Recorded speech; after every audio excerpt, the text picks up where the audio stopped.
Ada Neng Tasik Tea. Waduh, ini yang kemarin nih kayaknya ini.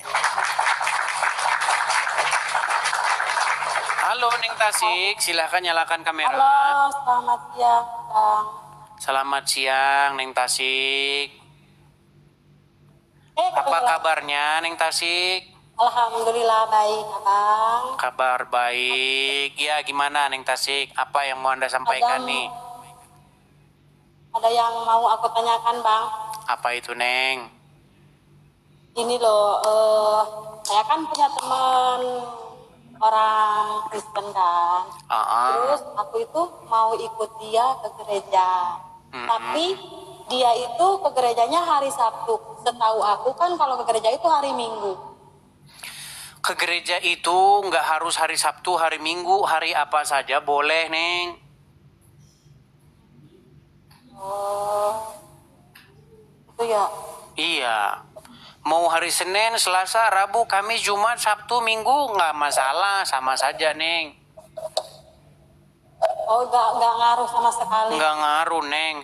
Kata siapa? Kalau ke gereja hari Sabtu, terus Tuhannya nggak di situ, Tuhannya lagi libur atau bagaimana? Terus kalau ke gereja hari Selasa, Tuhan lagi nyuci baju atau bagaimana? Kan tidak begitu, Neng. Begitu. Bahkan untuk datang ke hadirat Tuhan itu nggak perlu juga harus ke gereja juga.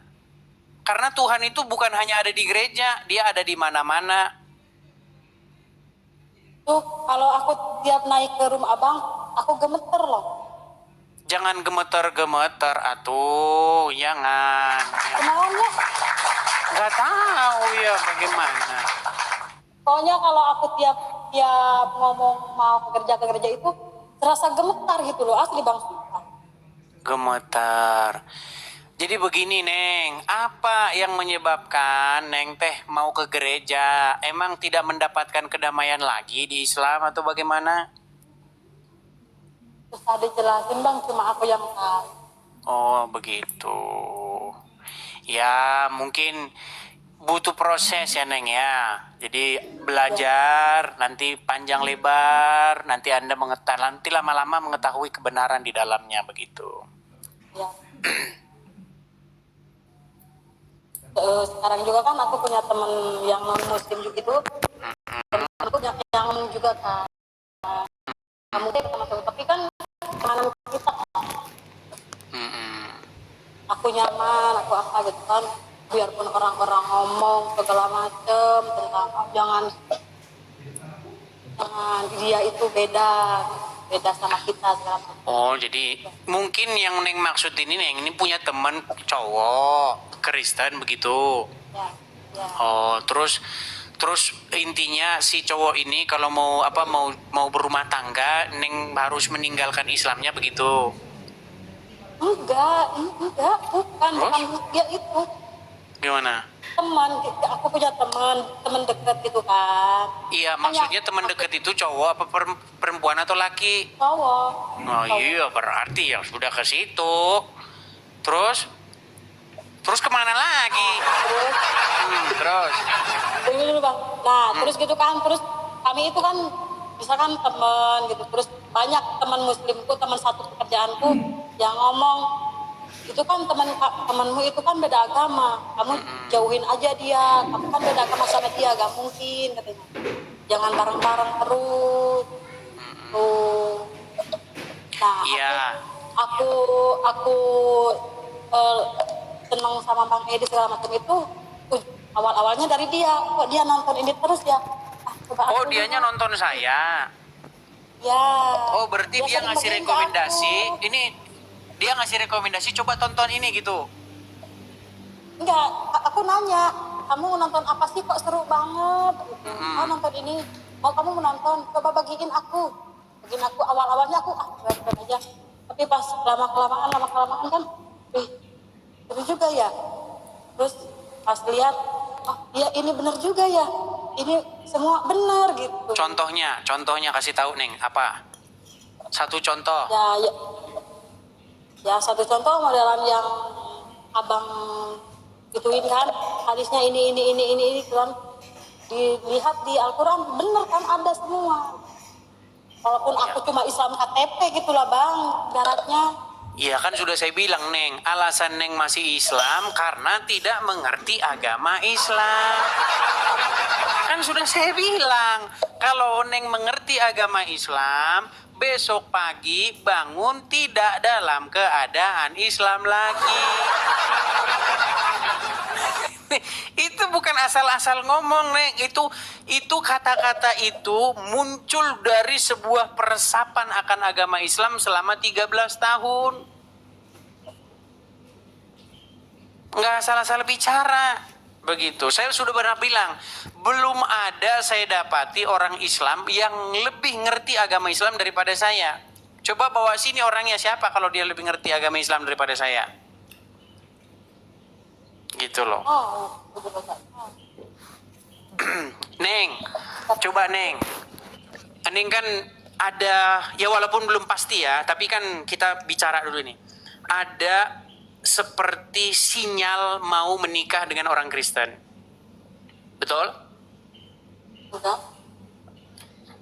Kami cuma dekat teman. Oke baiklah, nggak apa-apa, jangan dipaksakan. Gini, gini Neng. Kalau di dalam agama Islam, Kristen dulu ya, Kristen dulu. Di dalam agama Kristen, tidak dibenarkan seorang suami berbuat kasar kepada istrinya. Di dalam agama Kristen itu bahkan dikatakan, hai suami-suami, kasihilah istrimu, sebagaimana juga Yesus telah mengasihi jemaat dan telah memberikan nyawanya. Tapi di dalam agama Islam, Neng, saya mau tanya. Tapi nggak ngerti agama Islam ya. Tapi nggak apa-apa lah. Coba Neng, boleh tidak seorang suami mukul istrinya menurut Al-Quran?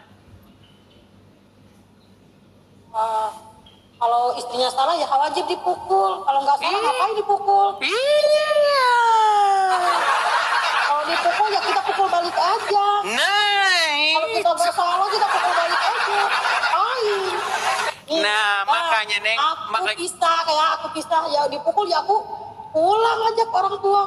Nah, makanya saya bilang Neng, di dalam ajaran agama Islam memang boleh seorang suami mukul istrinya. Ya, Tapi di dalam agama Kristen itu tidak boleh. Jangankan mukul, berbuat kasar saja tidak boleh. Coba secara logika sekarang Neng, mana kira-kira yang masuk di akal, yang masuk di sesuai dengan ini ya, hati nurani? Oh ya jangan, biarpun istri salah ya jangan dipukul. Betul. Iya. Betul. Peluk lah biar nggak salah Betul lagi. sekali, karena ajaran Kristen mengatakan apa? Yang jahat itu harus dikalahkan dengan kebaikan, betul? Iya benar. Kita kan perempuan bang, perempuan itu kalau kita salah nih perempuan, ya harus dianggap benar lah. Karena kan kita itu berpikir. Iya, maksudnya bukan dianggap benar. Maksudnya yang Iya, salah jangan dimarahi diperbaiki. gitu maksudnya. Begini Iya, Neng, betul. maksudnya yang salah itu diperbaiki, tapi kan tidak harus main tangan, betul? Iya. Ya kan senangnya itu dilembutin, kita kan jadinya marah, jadi lulu, jadi nggak. Betul, Maaf, begitu. aku nggak bakal salah. Tapi kalau ajaran Muhammad nggak ada begitu, Neng. Kalau ajaran Muhammad, pukullah istrimu. Mau saya tunjukkan ayat, banyak yang kejam tuh di bawah tuh, fitnah kamu ya. Kalau saya memfitnah, saya terjun dari Monas. Iya sih bang, rata-rata kan sekarang banyak KDRT bang. Bahkan Muhammad itu pelaku KDRT. Muhammad itu pernah memukul Aisyah. No, banyak yang ngomong nanti, fitnah kamu ya. Fitnah. Sudah saya bilang, kalau ada muslim yang sanggup menunjukkan saya fitnah, saya terjun dari Monas. Jadi Muhammad itu adalah pelaku kekerasan dalam rumah tangga. Siapa yang dipukul oleh Muhammad? Aisyah. Jadi jangan kalian dengar lagu Aisyah, romantisnya cintamu dengan. Mau saya tunjukin hadisnya. Muhammad dipukul sama Aisyah dipukul sama Muhammad?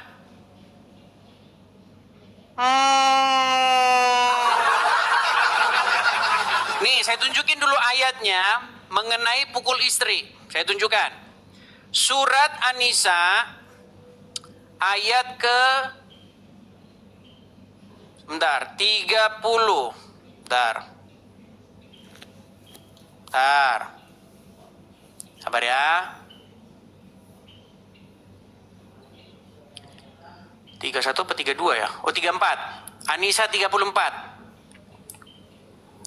Di dalam surat An-Nisa ayat 34. Saya balik dulu kamera saya. Biar nanti orang yang fitnah-fitnah ini nanti kan sadar dia. Nih, saya tunjukin.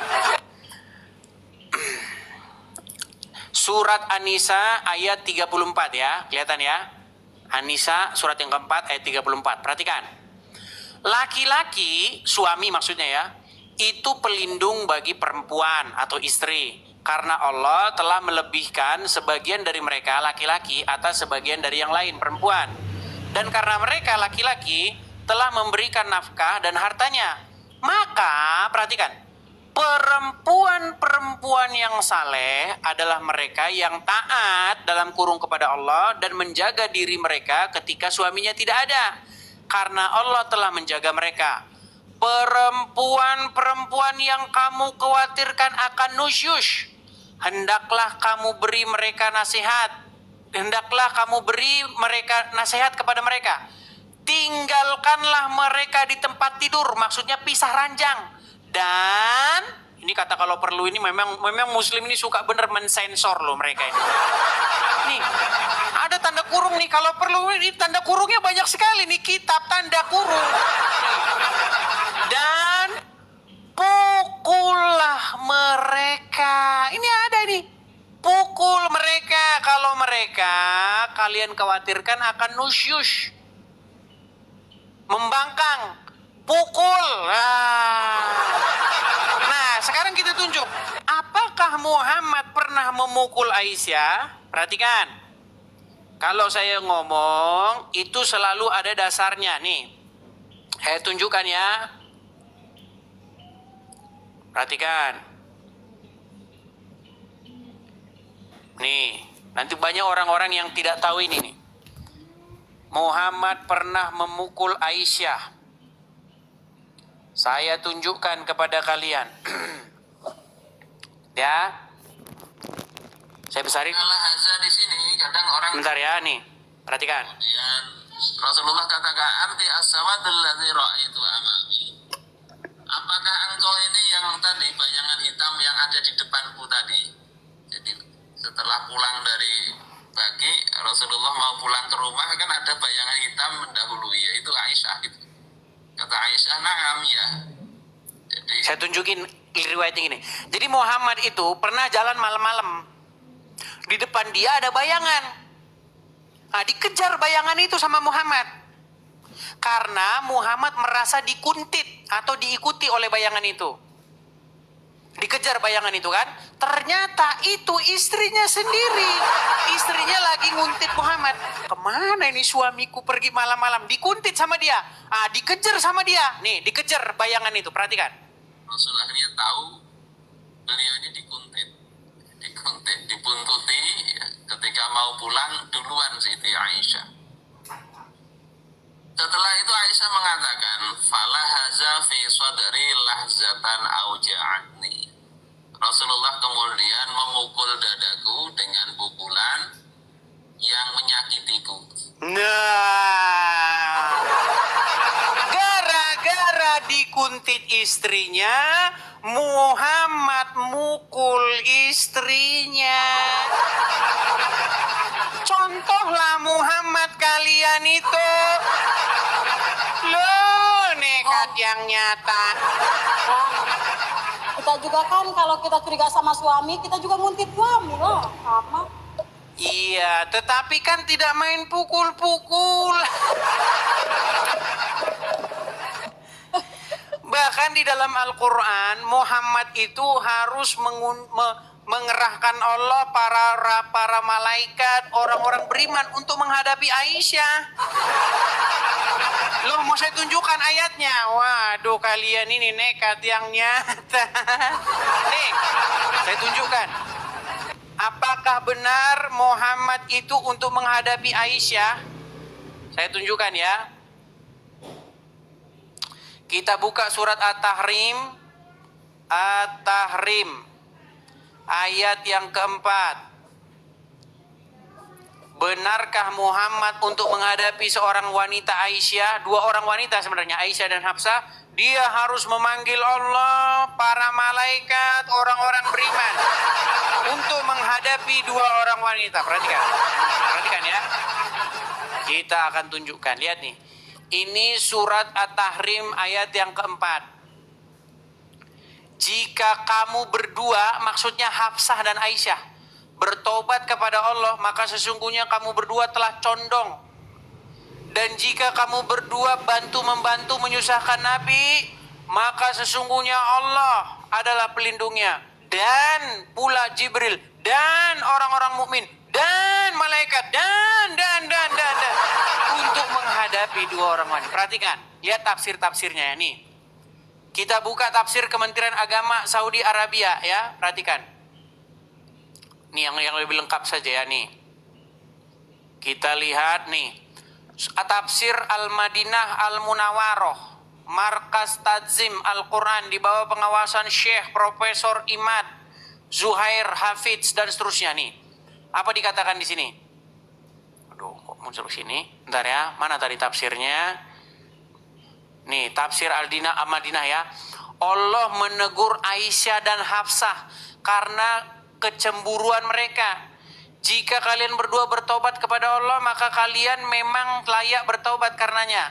Telah menyukai hal yang dibenci Rasulullah, yaitu membocorkan rahasianya. Nih, rahasianya dibocorkan.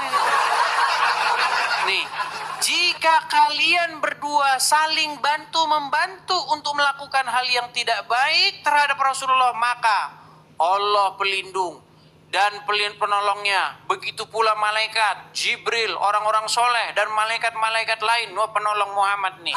Untuk menghadapi dua wanita. Muhammad harus ditolong Allah, Jibril, malaikat, orang-orang beriman. Padahal di dalam riwayat lain Muhammad bisa memukul Aisyah dan Aisyah tidak melawan. Tapi tahu nggak? Kalau Anda tanya sama orang Syiah, ya, kalau Anda tanya sama orang Syiah, sebenarnya itu bukan Aisyah dan Hafsah. Aisyah dan Hafsah hanya wanita. Tanya siapa di balik Aisyah dan Hafsah? Ternyata bapaknya Aisyah itu Abu Bakar, orang penting. Bapaknya Hafsah ya itu Umar bin Khattab, orang penting. Itu sebenarnya. Makanya orang-orang Syiah mereka punya sebuah pemahaman, mereka punya sebuah sejarah yang mereka ketahui, tapi orang Sunni nggak tahu tentang bagaimana Umar bin Khattab dan Abu Bakar menjadi dalang sebenarnya yang menjadi musuh Muhammad. Cuman ilmumu belum sampai ke sana, Neng Tasik. Belum sampai. Karena ada riwayat di mana Muhammad itu ketika dia mau meninggal, dia itu meminta pena dan kertas supaya dia ingin menulis wasiat. Waktu dia mau meninggal. Ya kan? Kemudian Umar bin Khattab menghalang-halangi sehingga tidak jadi ditulis wasiat itu. Akhirnya setelah Muhammad meninggal, tampuk pemerintahan, kekuasaan jatuh kepada Abu Bakar dan Umar. Abu Bakar dulu baru Umar. Abang pinter lebih dari Oh muslim. iya, itu kalau muslim-muslim yang nggak tahu itu, nggak tahu, mereka nggak belajar agama Islam. Yang mereka belajari membaca huruf Arab dapat akhlak. Iya, coba Ima saya Neng Tasik, bener nggak? Selama Anda jadi Muslim, yang ditekankan itu membaca huruf-huruf Arab yang ada di Quran itu, betul nggak? Habis itu amin, dapat Oh. pahala. Bener nggak? Bener nggak? Iya, makanya selama ini nggak ngerti apa-apa. Selain daripada membunyikan huruf hijayah. Makanya isi Quran juga kagak tahu. Masa bodoh teing ah, yang penting saya bisa baca, udah. Yang penting mah bisa maca, bisa nyari duit gitu. Iya. Tapi kalau menurut ajaran agama Islam, perempuan itu tidak boleh keluar rumah. Bang, kalau nggak keluar rumah terus anakku makan apa? Menurut agama Islam yang mencari nafkah itu suami. Mereka berperang, berjihad. Kalau suaminya nggak ada, siapa yang nafkahi? Di zaman Muhammad kayak begitu, laki-laki kerjanya berjihad di jalan Allah. Ada kampung Yahudi diserang, kemudian diambil harta rampasannya namanya gonimah. Itu pekerjaan mereka kayak begitu. Baca aja. Kalau kamu betul-betul mempelajari sejarah agama Islam, pekerjaan Muhammad dan para pengikutnya itu kayak begitu. Ada karavan-karavan yang lewat itu diambil harta mereka itu. Mau belajar gimana bang? Jujur aja, aku mah dulu waktu anak-anak ke Bangor kan disuruh ngaji sama orang tua, wih malah kabur, malah main. Ya, jadi sebenarnya kalau sesuai dengan ajaran agama Islam, perempuan itu tidak boleh kemana-mana, dia di rumah. Bahkan nyupir saja nggak boleh. Di Arab Saudi itu barusan boleh itu karena di demo melanggar hak asasi wanita. Nggak boleh wanita keluar tanpa muhrimnya, nggak boleh. Ada ayatnya itu di dalam Quran, perempuan-perempuan itu, istri-istri Muhammad tuh nggak boleh keluar dari rumah. Ya kalau gak punya suami, kalau gak keluar gimana? Bagaimana? Kan boleh, kalau gak punya suami ya keluar cari nafkah. Kita kan ngomong istri orang. Istri dari seseorang pria. Makanya menurut ajaran Kan agama Islam kebanyakan itu sekarang perempuan mah tidak boleh keluar mau kalau Islam tidak ada kan. suaminya. Iya, tapi Bang Edis, nih sekarang kebanyakannya Islam juga, cewek-cewek semua itu kerja. Iya, karena ajaran agama Islam tidak sesuai dengan perkembangan zaman. Iya, makanya tahu Ulil Absar Abdallah, tahu Ulil Absar Abdallah? Itu seorang muslim, dia pinter itu belajar agama Islam. Dia pernah bilang, Quran ini sudah waktunya direvisi karena tidak sesuai dengan zaman. Itu kata Ulil Absar Abdallah yang mempelajari Islam sungguh-sungguh. Begitu. Mau saya tunjuk dalil-dalilnya, perempuan tidak boleh keluar rumah. Boleh. Nih ya, oke sambil ngomong dulu, saya cari ayatnya, coba. Ini kita nunjukin dalil yang tadi. Coba silakan, mau nyampaikan apa Neng Tasik? Menyampaikan, iya kalau dilarang itu kan kita gak boleh keluar, gak boleh apa kan, tapi kebanyakan cewek itu ngomong kita harus pintar cari uang sendiri biar punya suami, biar gak direndahkan, biar mau beli apa-apa bebas. Kalau uang suami kan kita beli ini, wih kamu boros banget ya, itu uang udah habis aja, itu kan kebanyakan gitu kalau suami-suami. Ini curahan hati para istri-istri bang, makanya istri itu harus pintar cari uang biar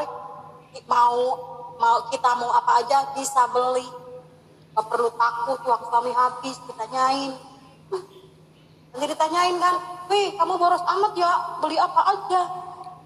Kalau kita kerja kita bisa cari uang sendiri, kita bebas mau beli apa aja, mau main kemana aja kan, bener gak bang?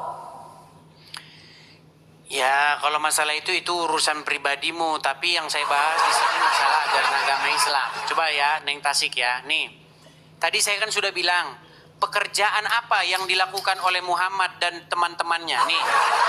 Bahkan pekerjaan yang paling dicintai Allah ini nih. Perhatikan. Iya, ini pekerjaan yang dicintai oleh Allah ini. Perhatikan. Pekerjaan yang paling diutamakan di dalam agama Islam itu ini. At-Taubah 24. Perhatikan.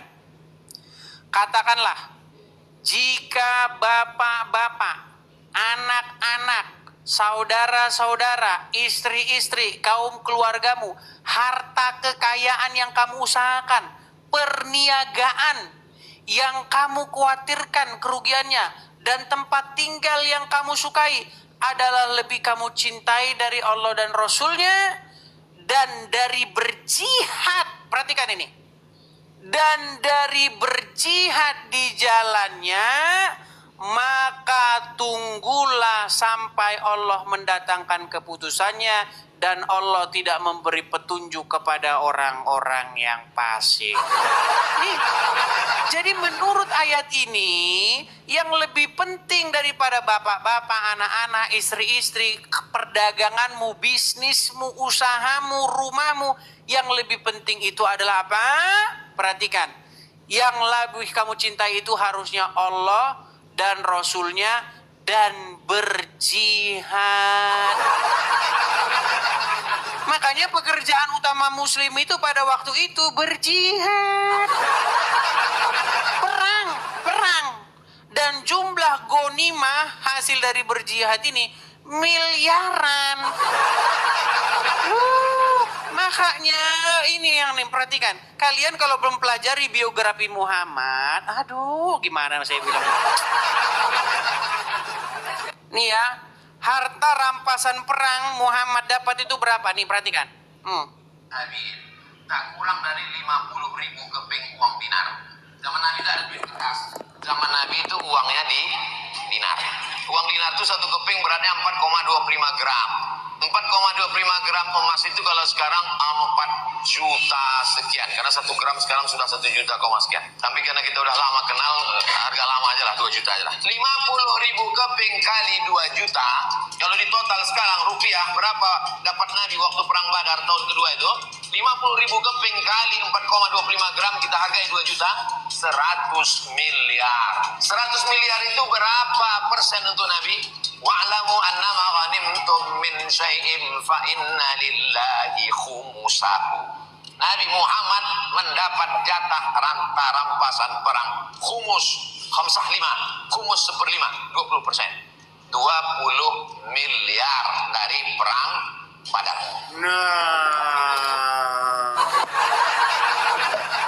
Makanya saya bilang Muhammad itu miliarder hasil daripada silakan Anda melanjutkannya. Itu hasil daripada menjarah harta rampasan perang. Makanya saya masih heran kenapa Neng Tasik masih nekat mengikuti Muhammad.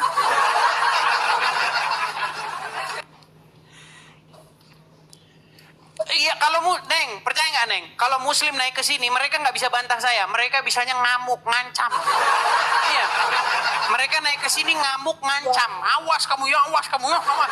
Mereka bisa begitu. Cuma kalau nonton itu ketawa-ketawa sendiri. Kenapa ya? Begitu ya. Tidak ada yang bisa membantah itu, Neng. Gitu. Jadi Muhammad itu hidup dari hasil seperti itu. Mau saya kuatkan lagi ucapan saya dari ustaz yang lain. Gimana? Udah cukup. Cukup. Oke lah, begitu ya Neng ya. Ya, makasih ya Pak. Sama-sama ya. Neng, sebentar Neng. Di sana panas kah? Panas. Panas. Oke. Kenapa? Kayaknya kan ada lagu itu panas-panas goreng pisang. Asik. Saya suka itu lagu-lagunya itu siapa? Aduh, lupa saya namanya. Malah lupa saya namanya. Siapa yang nyanyi itu tadi? Lupa tuh, Ben. Orang Bang Edis lupa gitu loh. Iya, yang nyanyi itu siapa namanya? Yang nyanyi penyanyi dari Tasik itu siapa? Kok dari Tasik? Dari Jawa Barat siapa namanya? Siapa sih namanya? Coba Lah. teman-teman di kolom komentar. Aduh, Ya, lupa lagu saya. apa? Doel Sumbang. Iya, Doel Sumbang. Oh, di Sumbang. Doel Sumbang, begitu. Oke, begitu ya. Ya, Bang. Makasih ya, Bang. Oke, sama-sama Neng. Saya turunkan ya Neng Nanti ya. mau hari Sabtu, mau hari Minggu juga bebas. Bebas Neng, bebas. Oke, gitu Neng ya. Ya. Oke, yuk saya turunkan ya. Yuk silakan tuh yang muslim-muslim bantah. Apakah kalian berani bantah? Tapi ngomong-ngomong by the way, anyway Baswe, sudah waktunya istirahat dan makan. Bagaimana teman-teman? Apakah kita lanjut lagi? Udah waktunya kayak pada mau makan siang ini kayaknya. Oke ya teman-teman ya, sebelum kita lanjut lagi teman-teman, seperti biasa ya, bagi teman-teman yang ingin salah pencet. Bagi teman-teman yang ingin mensupport ya, support Edis TV, teman-teman bisa mampir ke profil saya ya. Nih saya tunjukkan caranya. Karena masih banyak teman-teman ini yang masih tertipu oleh akun-akun palsu. Nih teman-teman ya, lihat. Kalau teman-teman buka akun saya, nih, buka pencarian, teman-teman lihat nih akun saya ya. Klik profil ini, lihat nih, klik users. Nah, ini kan, kalian nanti kan akan banyak ketemu nih akun-akun palsu Edis TV nih. Ini jumlahnya saya hitung itu 160 lebih. Nah, ikuti saja satu yang asli ini teman-teman. Bentar, ini yang asli nih sebentar ya. Ini yang asli ya. Nah, follower saya itu sekarang udah 469.000. Ini akun asli. Nah, bagi teman-teman yang mau tahu akun asli saya itu hanya ada 2. Jadi dari 160 akun-akun palsu, akun-akun yang atas nama Edis TV, yang asli cuma 2. Yang ini sama yang saya ikuti. Saya hanya memfollow 1 orang, itu juga akun asli saya. Selain daripada itu, semuanya akun palsu ya. Nah, bagi teman-teman yang ingin mensupport Edis TV, teman-teman bisa mampir ke beranda nih, ada kolektornya juga, nih ada supportnya, klik aja nih link YouTube nih. Ya. Nanti teman-teman kalau mau mensupport bisa di sini nih. Klik link YouTube-nya. Nah, buka. Nanti teman-teman akan pergi ke YouTube saya. Nah, ini teman-teman kalau mau mensupport di sini, Zel ada, Saweria ada, semua ada nih. Nih. Kalau teman-teman nggak sempat nonton, rekaman tontonan kita simpan di YouTube. Jadi teman-teman silahkan nonton di situ ya. Atau bagi teman-teman yang juga nggak ngerti melakukan hal yang seperti itu, karena banyak teman-teman ini juga nggak ngerti ya, gaptek atau bagaimana, juga nggak ngerti apa itu bang, profil itu apa, beranda itu apa, nggak tahu, beranda itu banyak nggak tahu. Apa beranda itu katanya, kayak beranda nggak tahu. Profil dia nggak tahu gitu, link dia juga nggak tahu, makanya saya tunjukkan saja yang di layar. Ya, seperti itu, saya tampilkan di layar, silakan teman-teman screenshot. Itu teman-teman kita galang untuk mendirikan rumah apologet di sini ya. Nah, sehubungan teman-teman ini sudah jamnya makan siang, jadi silakan teman-teman makan siang dulu. Mudah-mudahan nanti.